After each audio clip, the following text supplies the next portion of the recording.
रामकृष्ण हरी. एथ वडील जे जे करीती तया नाम धर्म ठेविती हे रतेचे अनुष्ठिती सामान्य सकळ. श्री गुरु ज्ञानोबराय तुम्हा मला सांगतात की वाड वडिलांनी ज्या धर्माचं आचरण केलं तेच आचरण पुढच्या पिढीने केलं पाहिजे. ही संस्कृती पुढे चालली पाहिजे. आणि म्हणून छत्रपती शिवाजी महाराज निर्व्यसनी होते. घटना पंडित डॉक्टर बाबासाहेब आंबेडकर यांना सुपारीच्या खंडाचं सुद्धा व्यसन नव्हतं.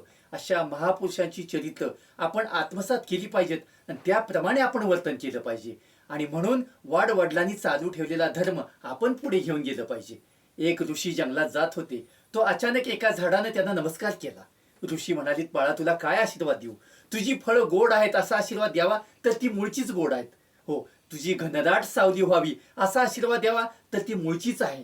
तुला पाणी भरपूर मिळावा असा आशीर्वाद द्यावा तर तुला पाणी मिळतच आहे. मग तुला काय आशीर्वाद देऊ?